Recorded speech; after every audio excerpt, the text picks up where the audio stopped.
আমরা এখন মধ্যযুগে নাই, আমরা আধুনিক যুগে। স্বরাষ্ট্রমন্ত্রী একটা কথা বলেছেন এই আসামিকে নিয়ে যে আমরা এখন আধুনিক যুগে মধ্যযুগে নাই। আসসালামু আলাইকুম প্রিয় দেশবাসী, কেমন আছেন? আপনারা সবাই জানেন যে লামিসাকে ঘিরে আসলে তার বাবা একটা কথা বলেছেন, দেশের শাসন ব্যবস্থা, দেশের রাষ্ট্র ব্যবস্থা, দেশের আইন কতটা খারাপ হলে, কতটা জঘন্য হলে একজন পিতা তার মেয়ের লাশ সামনে রেখে কথা বলতে পারে। তার পিতা জাতির উদ্দেশ্যে, সরকারের উদ্দেশ্যে একটা কথা ছুড়েছে, চ্যালেঞ্জ ছুড়ে দিছে, যে বলছে আমার মেয়ের বিচার এই দেশে হবে না বা এই দেশের সরকার করতে পারবে না। বোঝেন যে একটা পিতা কতটা অসহায় হলে, দেশের প্রতি কতটা ঘৃণা হলে, দেশের আইন ব্যবস্থা কতটা খারাপ হলে তার মেয়ের লাশ সামনে রেখে কথা বলতে পারে। তো তারেক রহমানকে উদ্দেশ্য করে কথাটা বলেছে যে দেশের সরকার, যেহেতু তিনি, যে এই দেশে আমার মেয়ের বিচার সরকার করতে পারবে না, কারণ তিনি ভালো করে জানেন বাংলাদেশে প্রতিনিয়ত কি ঘটে, কি হয়। তিনি একজন সচেতন নাগরিক, বাংলাদেশের কিছুতে তার নলেজে আছে, কিছু দেখে যে এর আগেও কত ধর্ষণ হয়েছে, কোনো বিচার করতে পারে না সরকার। ইসলাম রাষ্ট্র ক্ষমতা আসতো তাহলে হয়তো কিছু একটা হতো, আমরা এটা আশা করি।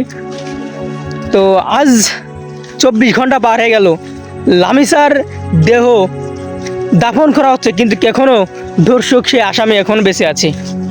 তাহলে বোঝেন এর থেকে কতটা কষ্ট লাগে। একটা জিনিস আপনি ভাবেন যে মেয়েটার যে লাশ, মেয়েটার যে বয়স, তার লাশটা গলা থেকে আলাদা করেছে কাল্লাটা, মানে গলা থেকে তার মাথা এবং বডি আলাদা করাইছে। কতটা পাষাণভাবে, কতটা অত্যাচার নির্যাতন করে তার গলাটা কাটা হয়েছে, আসলে ভাবতে গিয়ে আমার গা শিরে উঠছে আর কি, যে মানুষ কিভাবে এগুলো করতে পারে। তো একটাই কথা, যদি এই আসামির, এই ধর্ষকের যদি প্রকাশ্যে ফাঁসি দেওয়া না হয়, প্রকাশ্যে বিচার করা না হয়, তাহলে তাদের একটাই দাবি, এই সরকারের পদত্যাগ।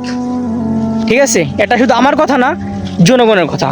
কারণ আপনার মেয়ে, আমার মেয়ে কিন্তু একই। যখন আপনার মেয়ের সাথে এই ঘটনা ঘটবে, তখন আপনি কিন্তু এই প্রতিবাদ করতে বাধ্য হবেন। তাহলে কেন আপনার মেয়ের দিকে যাবে? এখন থেকে শুরু হোক না। তো সবাই একটাই আওয়াজ তুলুন, তো যেন আর কারো বাবা মায়ের বুক এভাবে খালি না হয়। ঠিক আছে, তো সবাই ভিডিওটা শেয়ার করে দিন, যেন এই ভিডিওটা তারেক রহমান যেন তার কাছে পৌঁছায়, তো যে দেশের সরকার, তো তার কাছে পৌঁছায়। তো আর একটা খবর দেখলাম যে স্বরাষ্ট্রমন্ত্রী একটা কথা বলেছেন এই আসামিকে নিয়ে, যে আমরা এখন আধুনিক যুগে মধ্যযুগে নাই। কি বোঝাতে চাচ্ছেন? মানুষ কি কিছু বোঝে না? তো এইসব কথা বাদ দেন ভাই, দিয়ে এর সঠিক বিচার করেন। জনগণ কিন্তু মুখ বন্ধ করে আছে, যে জনগণ রাজপথে সঠিকভাবে নামে, তো এই মুখ খোলে আপনাদের ভাই ভালো কিছু হবে না। ধন্যবাদ সবাইকে, ভিডিওটা সবাই শেয়ার করুন বেশি বেশি করে।